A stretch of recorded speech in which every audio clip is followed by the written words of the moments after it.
Hola chicos, Historia del Arte y de la Cultura, el 117. Después de haber visto en el vídeo anterior las miniaturas, que a pesar de su pequeñez, supusieron un fenómeno importantísimo y sobre todo original de la península, en la fase mozárabe. Bueno, no en la fase mozárabe, sino en la fase donde los artistas principales habían venido de la Bética, de Andalucía árabe.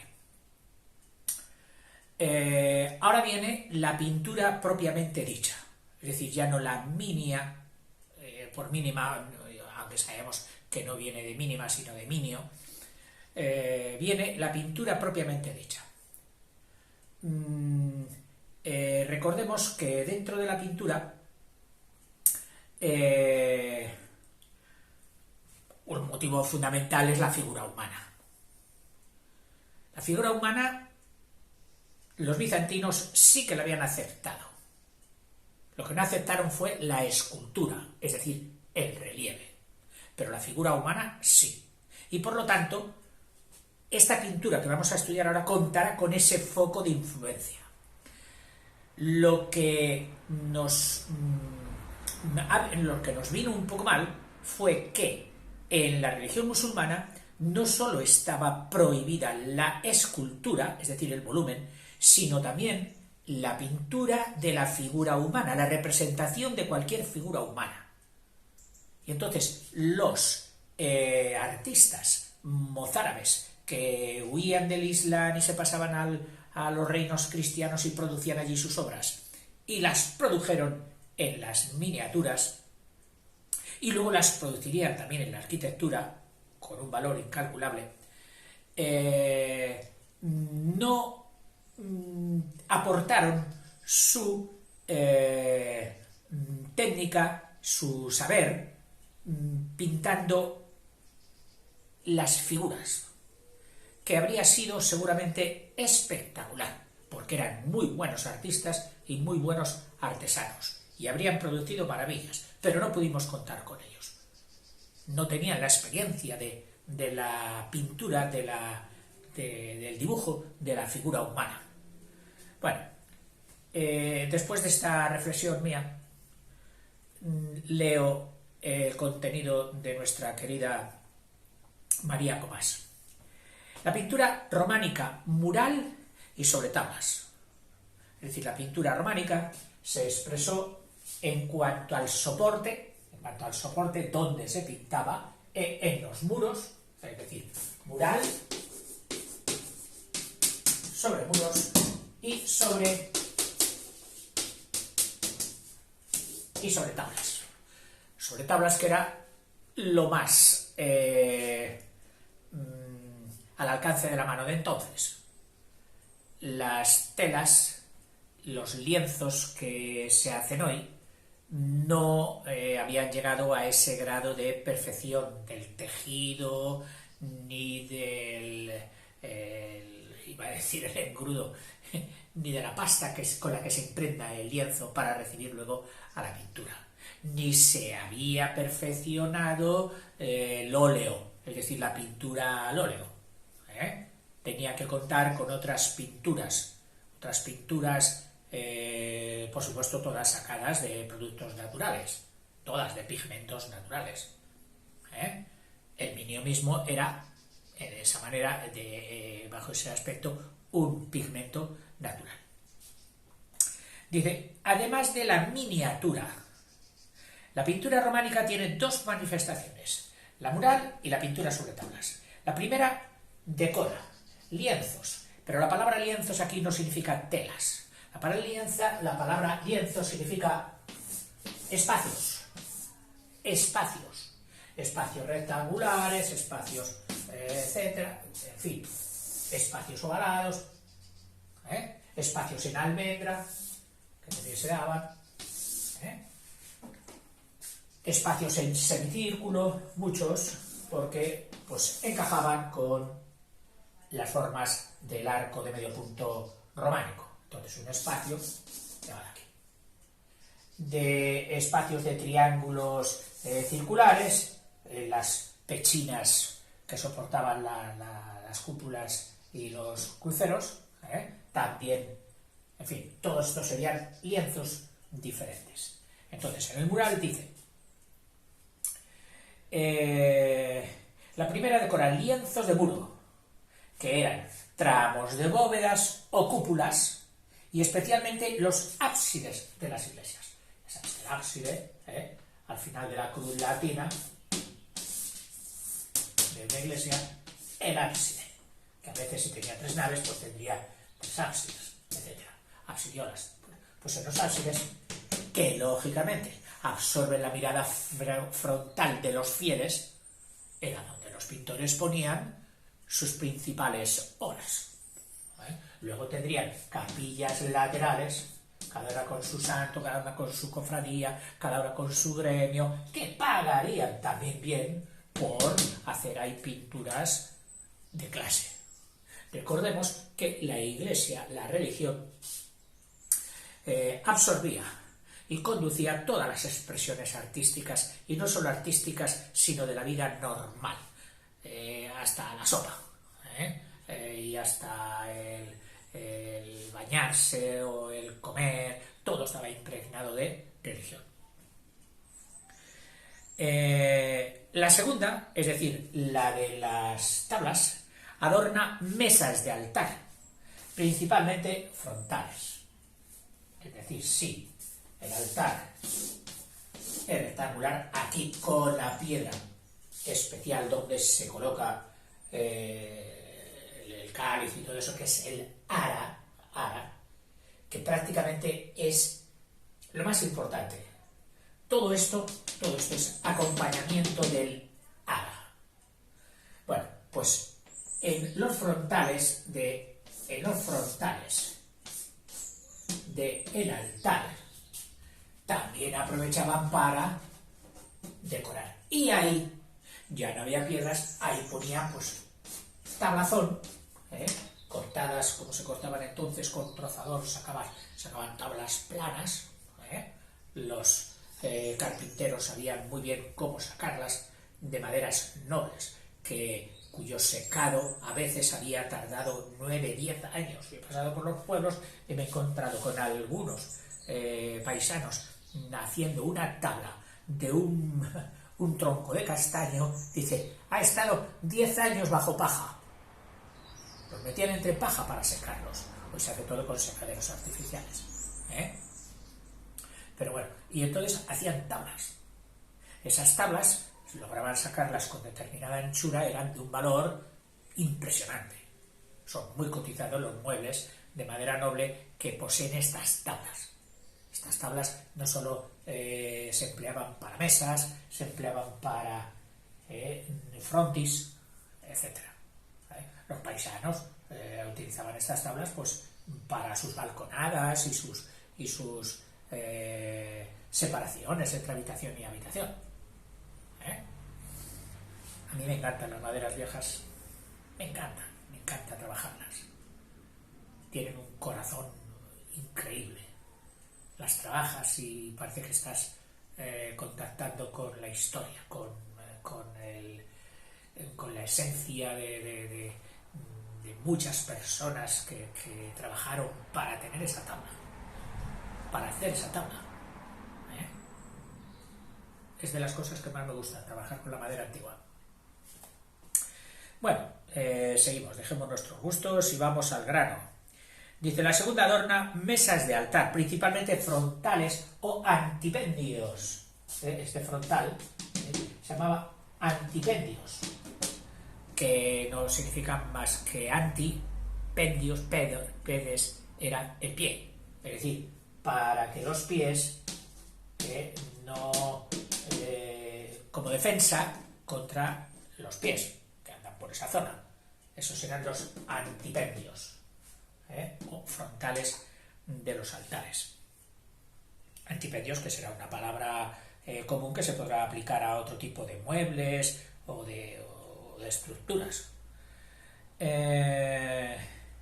Así como los baldaquinos que cubrían estas mesas. Es decir, los baldaquinos eran esas estructuras que cubrían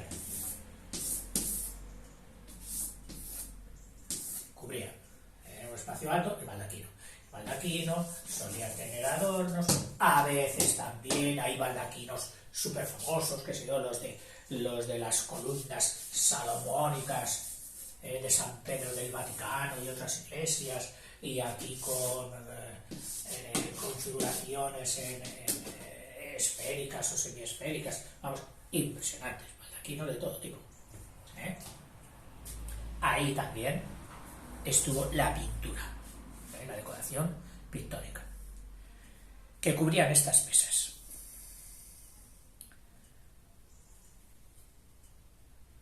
Aquí tengo una anotación a lápiz mía, hoja poli, Santa.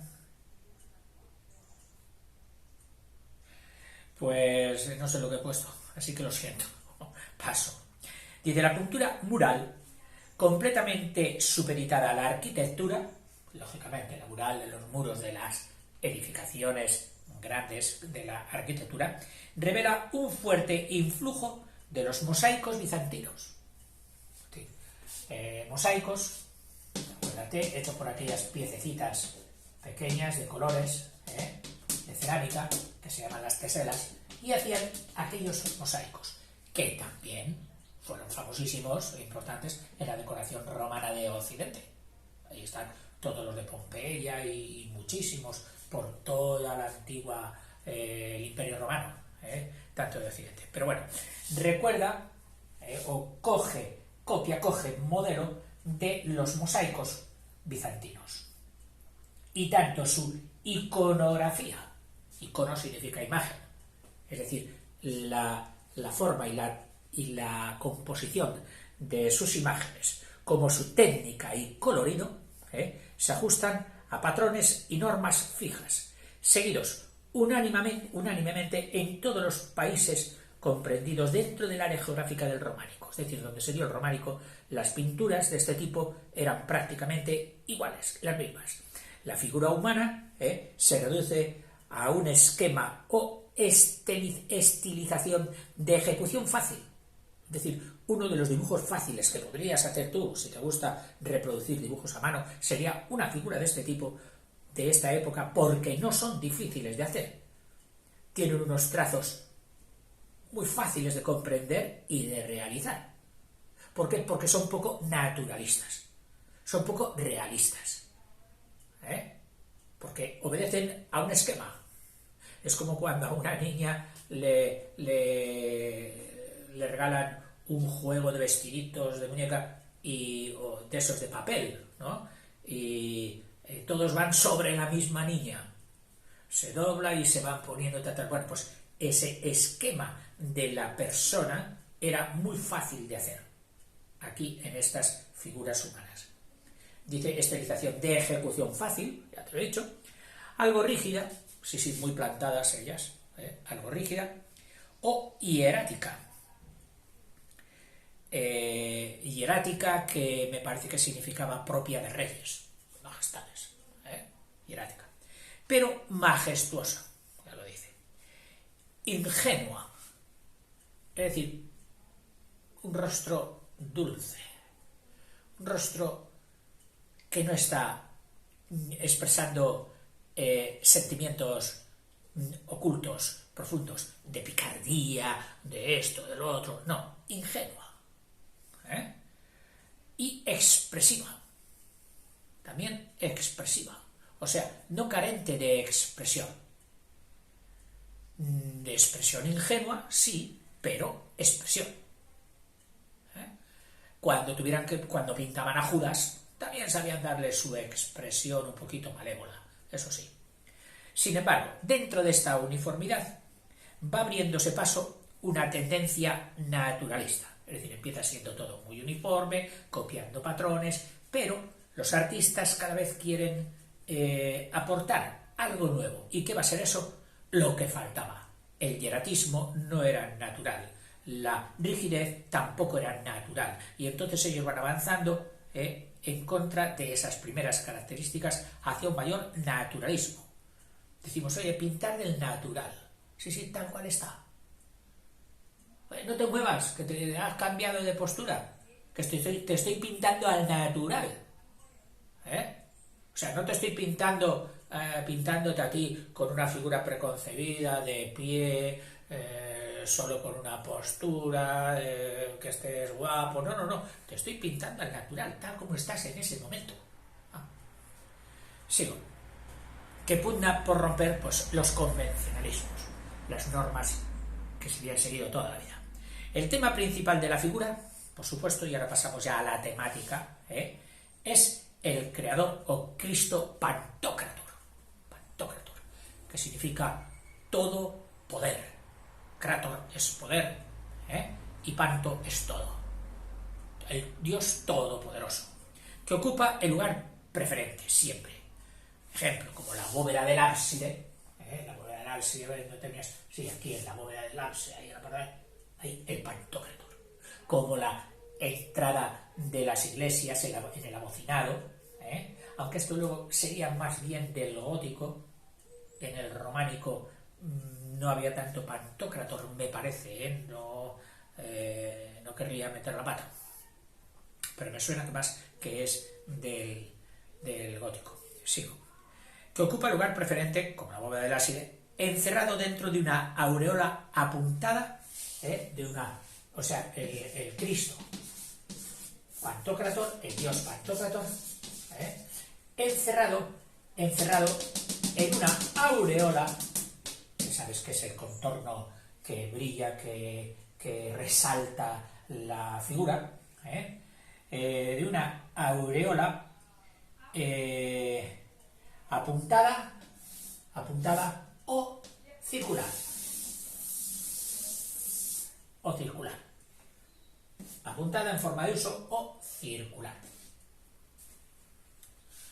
Sostenida por ángeles o rodeada por los símbolos de los evangelistas. Es decir, esto estaba sostenido por ángeles, o rodeado, flanqueados por los 4 evangelistas. Y a veces no por las figuras androides, es decir, humanas, de los evangelistas, sino por sus representaciones, por su simbología, que a ver si ahora me he metido en un sitio del que no voy a poder salir. Me parece que era San Lucas, el toro o la vaca; San Mateo, el hombre; San Juan, el águila; y San Marcos, el león. Creo que no me he equivocado. Esos eran los símbolos de los 4 evangelistas que solían rodear al Pantocrator, cuando no estaba sostenido por angelitos. En los ábsides, cuando los templos están dedicados a la Virgen, entonces su imagen, con el niño sobre las rodillas, sustituye a la del Pantocrator. Y decían, hombre, no se va a ofender el padre de que pongamos a su madre, evidentemente. Y la ponían con toda santa libertad a la Virgen María aquí, en el lugar que había ocupado en otras iglesias su hijo, el Pantocrator. Dice que con el niño sobre las rodillas sustituye a la del Pantocrator. En los ábsides, la figura principal suele ir acompañada de hileras de apóstoles o santos representados de frente, es decir, la figura principal, si es la Virgen María, estamos hablando de pintura, suele ir rodeado de flancos, un santo, otro santo, otro santo, otro santo, otro santo, otro santo, santo, figura, hileras de santos acompañando a la Virgen, que más tarde, dentro de estas hileras, pues aprovechaban, y se cuentan muchas anécdotas de los mecenas, es decir, aquellos que habían pagado la pintura al artista, habían sido los patrocinadores, como diríamos, aprovechaban para meter en algún santo la figura del patrocinador, pero eso solo lo sabían los próximos, es decir, los más allegados al artista o al dibujo, acompañadas de hileras de apóstoles o santos representados de frente en actitud algo rígida y con vestiduras cuyos típicos pliegues reflejan un acusado bizantinismo. En el arte bizantino sobresale muchísimo, destaca muchísimo la importancia del vestido. Es más, la figura de la cabeza es más bien pequeña y luego dan una preponderancia al vestido, al ropaje, caído con líneas rectas de los bizantinos. Pues dan también importancia a esto.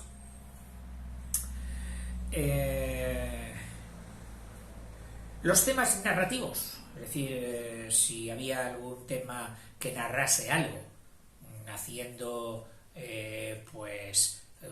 uso y librando también didáctica, es decir, al pueblo había que enseñarle, y muchas veces no solo eran los sermones los que enseñaban y catequizaban a las masas, sino los himnos artísticos y pictóricos, las imágenes. Oye, ¿qué es eso? Sí, mira, ese que lo bautizan es el Cristo y el que está bautizando con la concha es Santiago.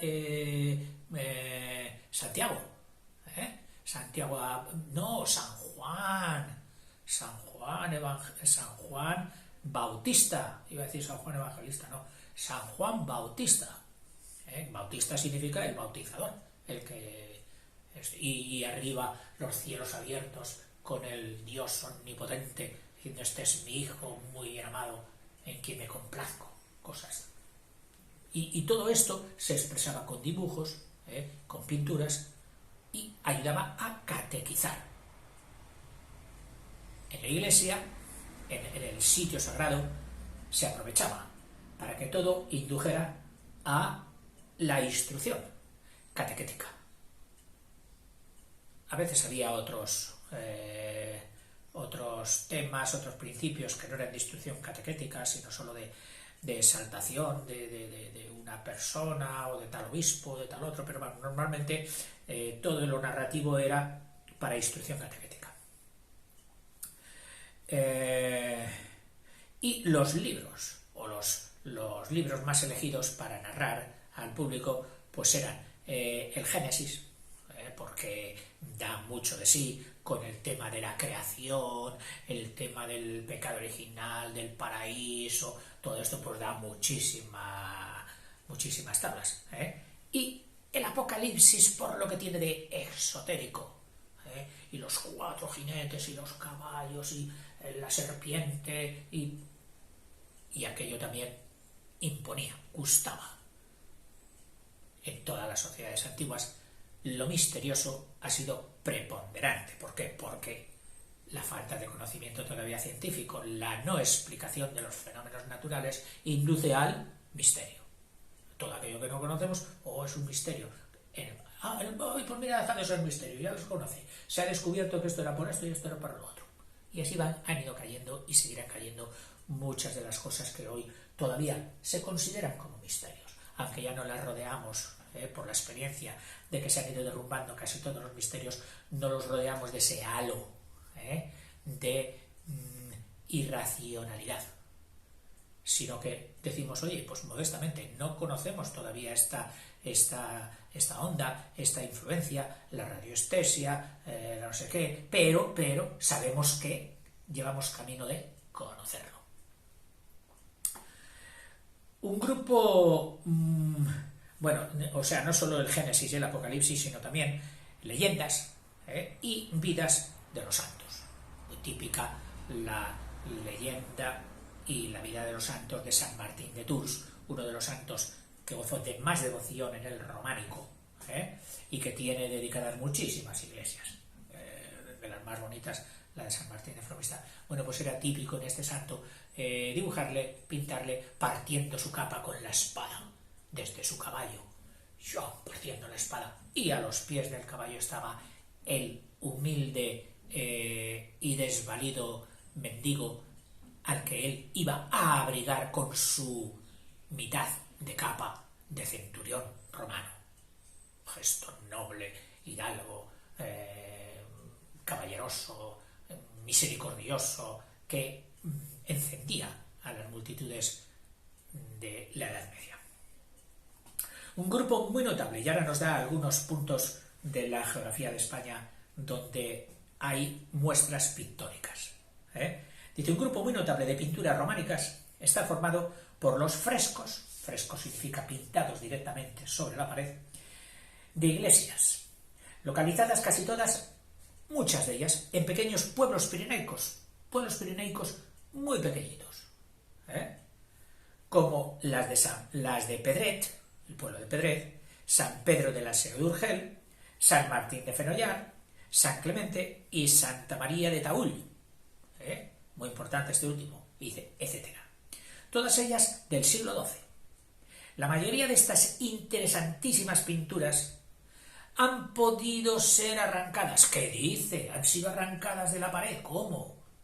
Bueno, con técnicas, etc. ¿Y por qué las arrancaban? Pues porque hubo un periodo en el que la codicia humana y la rapiña, al ver que eran muy valoradas, pues las robaban de las iglesias para venderlas en museos del extranjero tal. Y dijeron, las autoridades eclesiásticas dijeron, oye, mejor que dejar esto aquí que es valiosísimo, vamos a arrancarlo nosotros con mucho cuidado, sin estropearlo, y lo llevaremos a sitios más custodiados, como pueden ser los museos de las grandes urbes. La gran favorecida ahí fue Barcelona, la ciudad de Barcelona, que recibió muchas, y los museos diocesanos, es decir, no solo dependientes de la autoridad civil, sino de la autoridad eclesiástica, también de las ciudades y sobre todo de las más grandes, de la capitalidad de energía que ejercía en toda aquella comarca, en toda aquella el noroeste de España, Barcelona.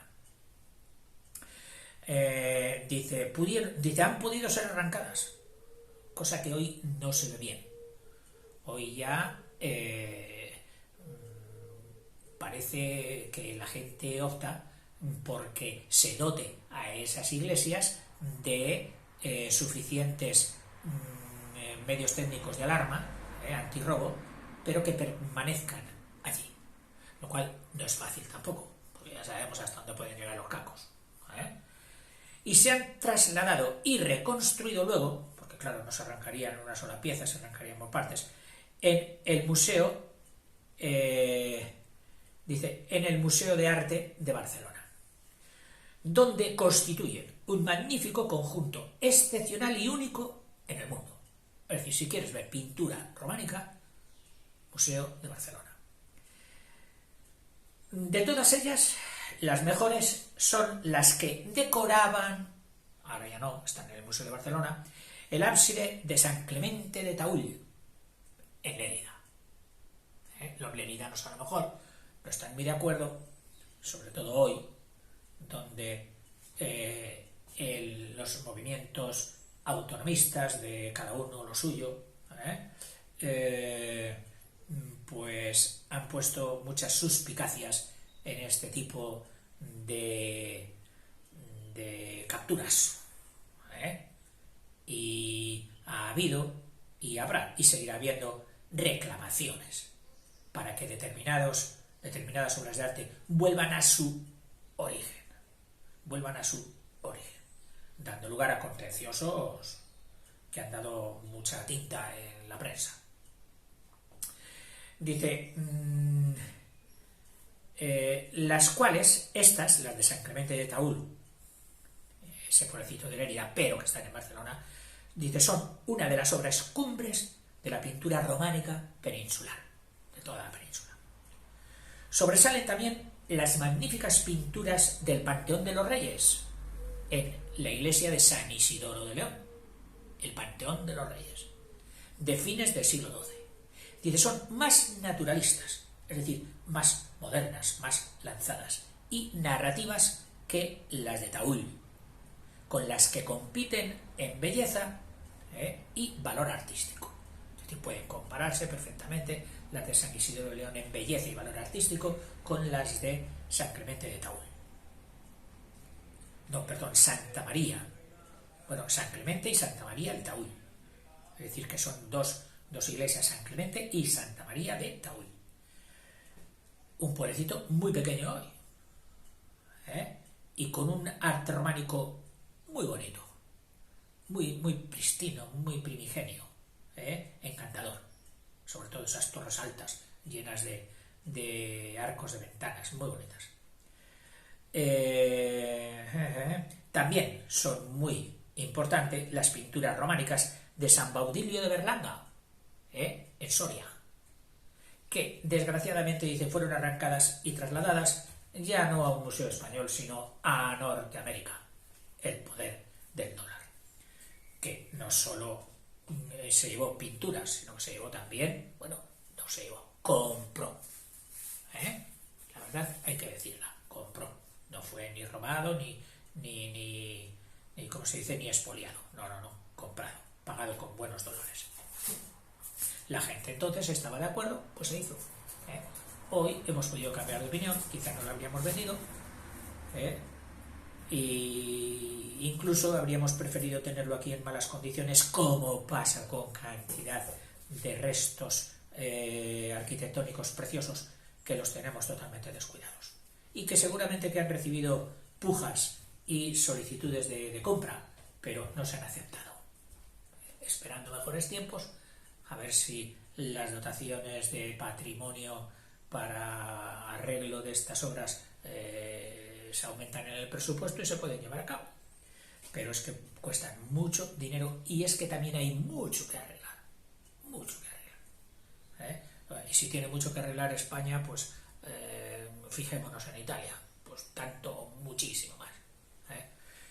Y pasa lo mismo. Por eso, y Grecia. Ni siquiera el Partenón, maravilla del mundo, tiene la suficiente un mantenimiento adecuado, siempre en obras y nunca bien arreglado. Sigo.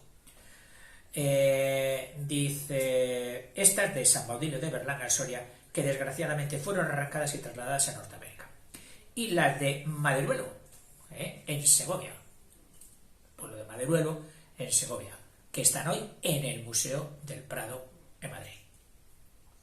Obra maestra también es la decoración de la sala capitular del monasterio de Sigena, en la provincia de Zaragoza, donde estuve no hace mucho. Me encantó. Hoy hay una congregación moderna de religiosas que lo llevan. No está permitida la visita, pero bueno, estaba permitido pasar a rezar. Y yo dije, pues sí, hermana, es que quiero rezar. Y me metí en la iglesia. Y luego hablamos un buen rato. De finales del siglo XII. Las tablas pintadas, en su mayor parte, y ahora habla de tablas, ya no de murales, sino de tablas, estas han sido más fácilmente trasladables. Las tablas pintadas, en su mayor parte, están recogidas en museos. Principalmente, y como no, pues en el Museo de Arte de Barcelona. Y también destaca por una colección de tablas importante de pinturas románicas el Museo de Vic. Vic, ya sabéis que es una población del norte de la provincia de Barcelona. Chicos, hasta aquí la pintura. Por supuesto, esto solo es el abrir la puerta. Y ahora tienes los gruesos de contenido, de color, de arte y de conocimiento. ¿Dónde? Pues en nuestro queridísimo Internet, donde disfrutarás muchísimo. Hasta luego, chicos.